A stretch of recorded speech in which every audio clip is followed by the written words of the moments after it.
This morning, a man charged with murder after allegedly setting his own father on fire in Sydney's West.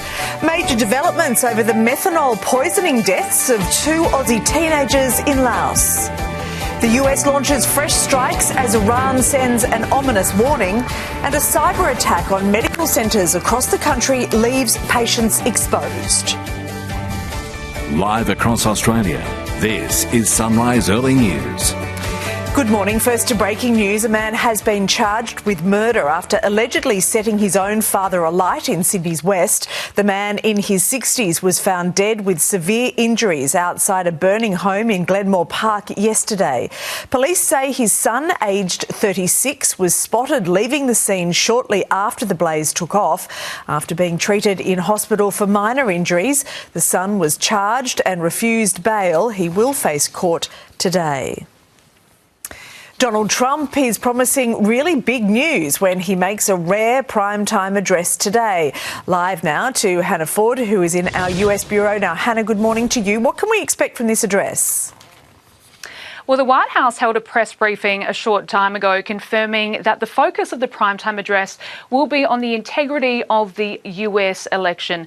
Now, new information is expected on that 2020 election that Donald Trump lost, but always claimed that he actually won, blaming it on voter fraud. But, of course, there's never actually been any evidence to back up those claims. He is unpredictable also, so it's likely that the war in Iran will form part of his speech today.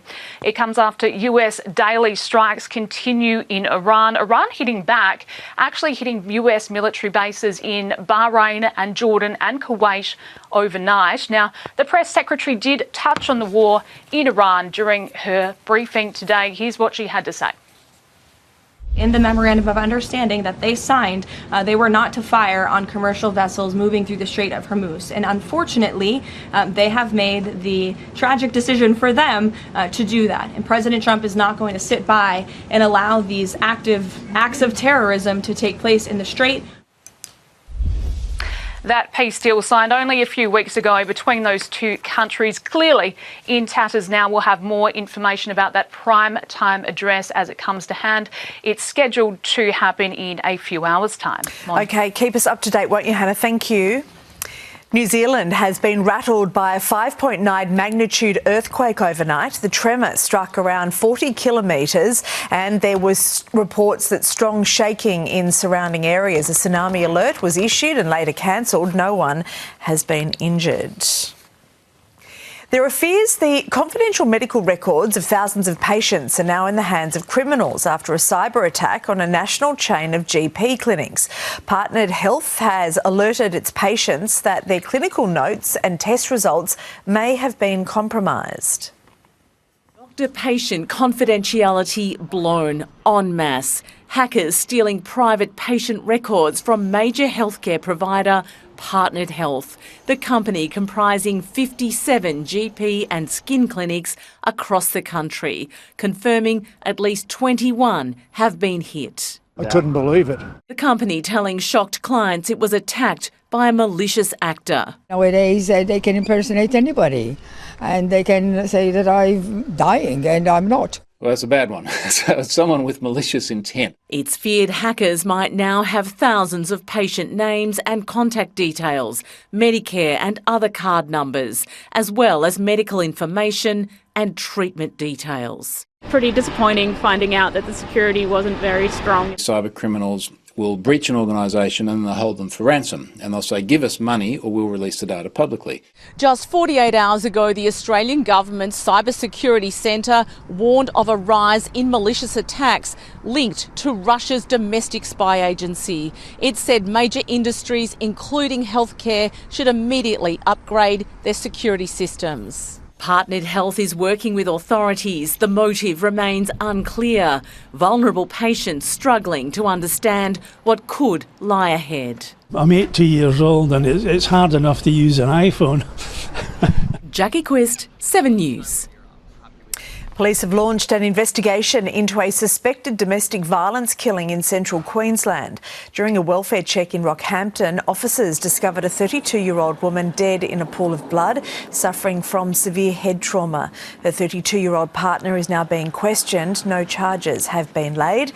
If you're someone that you know may be in a violent or dangerous situation at home, you can call 1-800-RESPECT.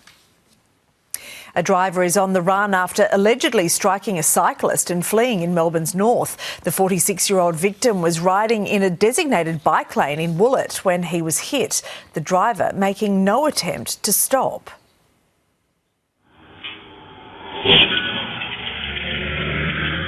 The cyclist was taken to hospital while an 18-year-old girl and her dog escaped unharmed. Police have recovered a side mirror from the car. There is no trace of the driver yet. The Prime Minister's under pressure to intervene to make sure that justice is served over the methanol poisoning deaths of 2 Australian teenagers in Laos. Let's go live to Jasmine Turlings, who's in Canberra now. Now, Jasmine, authorities there are planning to announce charges this afternoon. Yes, good morning, Mon. This is obviously devastating news for the families of Bianca Jones and Holly Morton Bowles. The 2 girls were on the trip of a lifetime in Laos when the pair unknowingly consumed cocktails laced with methanol. The girls were among 6 people who died at a backpackers hostel in November 2024. Now, we understand officials in Laos are preparing to charge those allegedly responsible with offences that collectively carry up to a year in jail and a $1,600 fine. Now, that news has naturally infuriated the girls' fathers, who have told media they are calling on the Albanese government to intervene. Now, we have contacted DFAT and the Prime Minister's office. We'll bring you their responses as soon as we get them. All right, thanks very much. A quick check of Friday's weather for you now. Brisbane, showers and 21 degrees. Some showers also for Sydney, heading for a top of 18. There's some fog clearing to a sunny day in Canberra, expecting a top of 15 degrees for you. Some fog, then sunny in Melbourne today, 16 the top. In Hobart today, a mostly cloudy top of 15 degrees. And in Adelaide today, a sunny 17. Some rain developing in Perth with a top of 23. And in Darwin today, sunny and a top of 32 degrees. Stay with us ahead in Sunrise Early News. An out-of-control car goes flying into a Perth home. Beachgoers duck for cover when a Navy exercise takes a scary turn. And what had the king drowning his sorrows at this brewery.